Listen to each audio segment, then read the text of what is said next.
Thank you, thank you. Language is our topic tonight. Who took French in high school? French? Ooh la la. Je te love. Mon Dieu. Who took Spanish? Spanish, we've got a lot of people who took Spanish. You know, I never took Spanish in school, and I have not had to regret it. I've lived in LA for a few years now. I've got everything I need. Dos burritos grandes, más cerveza, everything I need, it's all set. We're fixing technical difficulties. Oh, who took German in high school? German? Not very many. Well, I took 3 years of German in high school. I loved it. German is such a beautiful language, isn't it?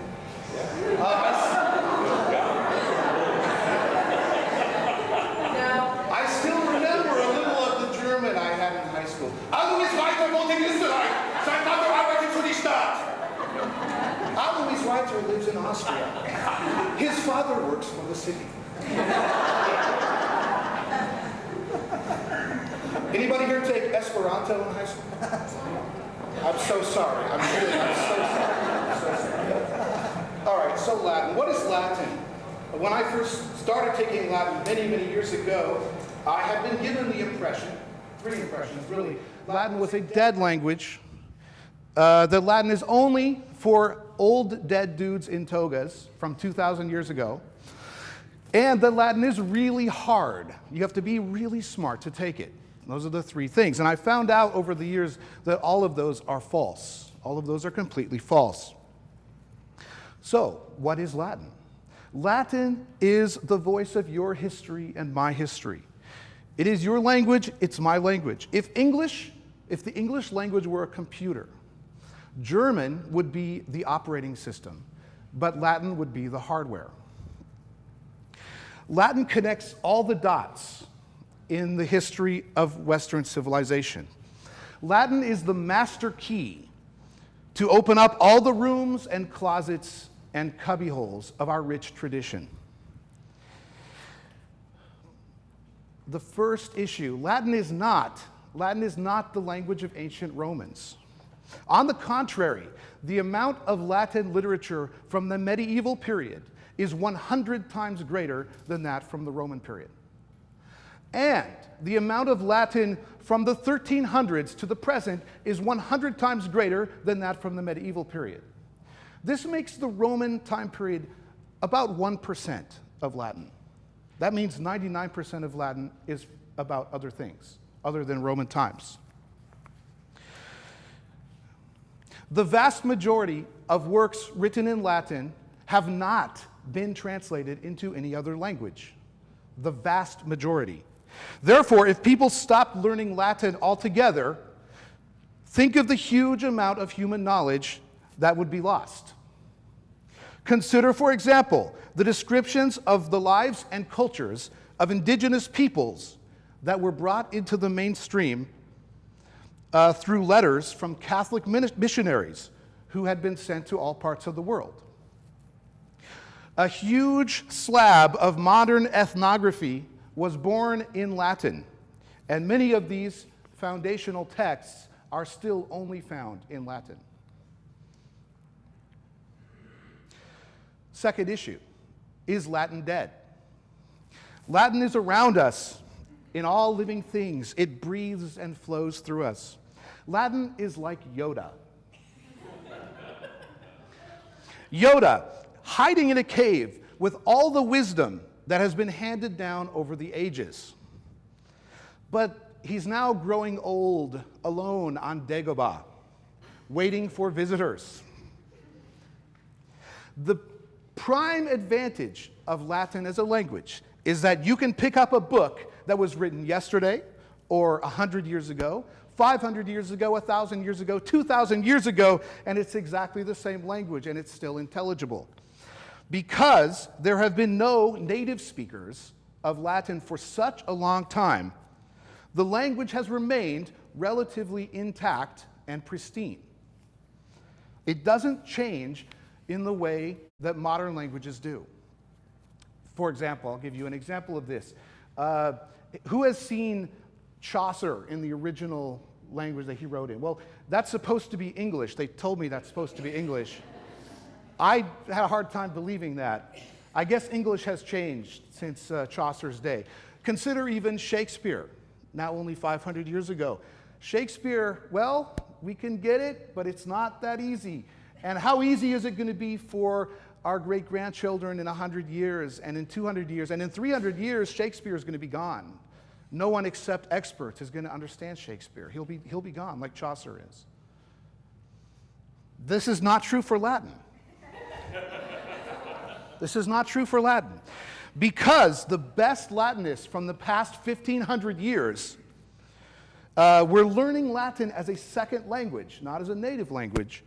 They were learning the same language of the ancient Romans with Roman syntax and Roman vocabulary, but they were producing new works in Latin and were speaking it fluently every single day. Why else did intellectual giants such as Galileo, Thomas More, Isaac Newton, and Erasmus deliberately write their most important works in Latin? In their day, it was common practice to write academic works in vernacular languages, but they deliberately chose Latin because they understood that to write in Latin is really to create an immortal piece. As one of the best in the world says frequently, Nancy Llewellyn, she says, from 200 BC until today, the sun has never risen upon a world where there were not fluent Latin speakers and writers. Esperanto? Where are you now, Esperanto? All right, let's switch gears. I want to talk a little bit about teaching the Latin language. Amo, amas, ama, you guys who took it know this. Hic, hike, hoc, right? Agricola, agricolae, agricolae, right? Nowadays you can still walk into most Latin classes and see teachers and students talking in English about Latin, especially about the rules of grammar. Students are required to memorize paradigms of word endings. Students are asked to look at an isolated word from a Latin text and identify its grammatical properties. In English, of course. For example, didicissent. Pluperfect, active, subjunctive, third person plural. This is part of knowing Latin, I guess. If students are able to stumble through a tiny piece of classical Roman text and produce a serviceable English translation of that, that is considered knowing Latin. Even though students are never required to utter even a single sentence of their own in the language. My colleague and friend, Dr. Bob Patrick, has come up with the following metaphor. Learning Latin through this old-fashioned method is like taking driver's ed without ever getting in a car. You learn the names for all the parts of the car, external and internal.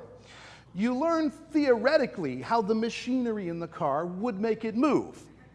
But at the end of your course of study, you still have no idea how to drive a car.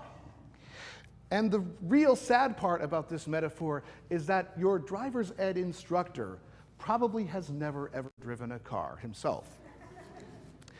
Although I originally was taught by that model, I, like a growing number of teachers nationwide, have come to find a different way. I have been attending summer immersion Latin seminars for the past 10 years. That's exciting. Latin camp, right? You have no idea. At these events, it is usually required to speak only in Latin all day, all night, for at least 7 days. What I've learned is this. Only through learning to produce my own thoughts in Latin have I found a greater understanding reading older texts. And this is not true just for me, it's true for many who have gone through these experiences. As I have seen my own speaking and reading fluency increase gradually, I have been changing the way I teach my students. I have come to the place now where I'm teaching Latin like other modern languages are taught. First and foremost, the majority of the lesson is conducted in Latin. Students are expected to listen, speak, read, and write in Latin. It seems like a simple concept, and it is. It's not simple, it's a duh concept, right? What I have found, though, is that by helping my students actively produce their own new and original Latin, they gain a deep personal connection to the language. One of the ways our Latin program at Santa Monica High School has shown our students personal connection with the language is through the making of feature films in Latin. Samo High Latin Media is, in fact, the largest current producer of Latin language feature film in the world. Yes! You hear me, Esperanto? I'm coming for you. These films are being used even now by teachers around the US, Canada, Europe, and Australia, and are generating more interest each month. In the past few years, I've been lucky enough to have extremely talented students like Ethan Korn, who is seated in the audience today. Ethan Korn, along with Zach Geoffrey, also seated in the audience, wrote, produced, and directed our feature film Barnabas et Bella, which premiered in 2010. Well, maybe they won't like it. Let's have him stand after. Then they'll have something to clap for, right? Please enjoy this trailer from our film Barnabas et Bella. Procul dubio tuas Barnabas. Certe. Te expectamus. Lecite gymnasium novum exhibimus. Pulcreto natur mihi advenienti. Modo huc migrasti? Sic. Barnabas appellor. Bella.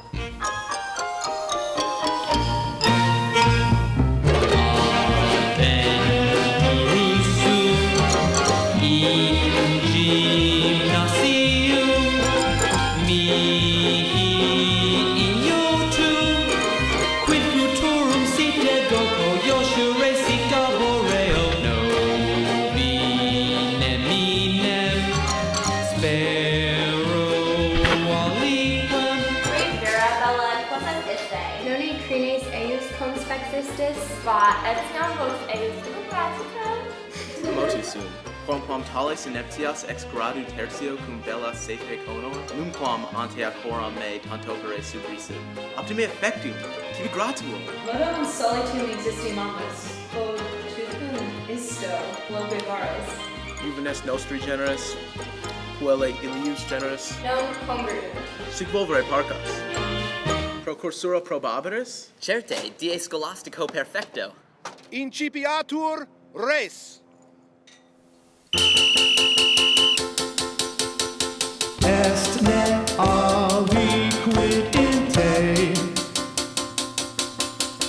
est ne fortitudine,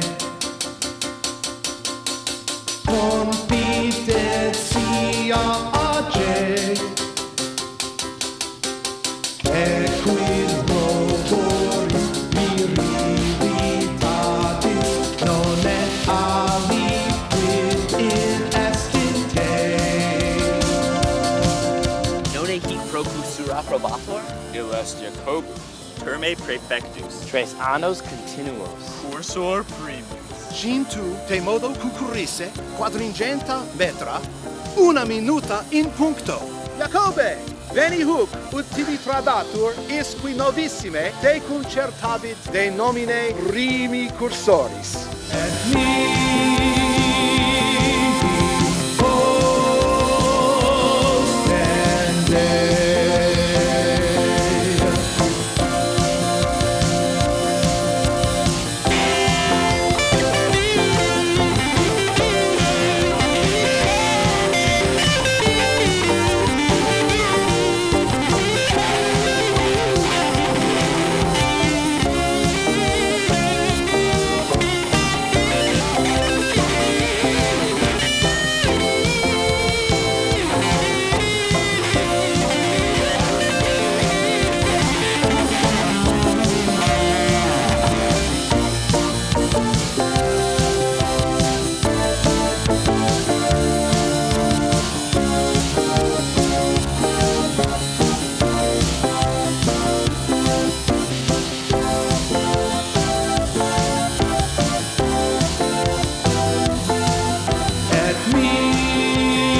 Tace, Cadis.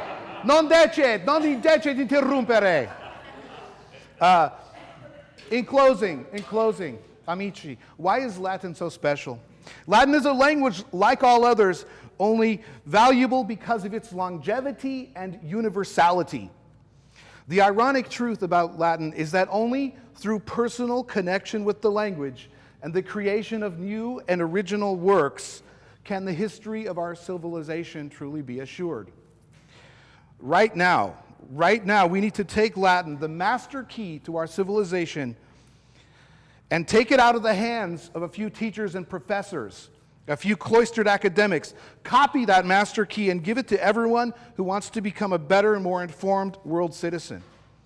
Our expansive and inclusive cultural heritage is not just the property of a select few. It belongs to everyone. Floret, floreatque latinitas usque. Sumas gratias vobis ago. Thank you very much.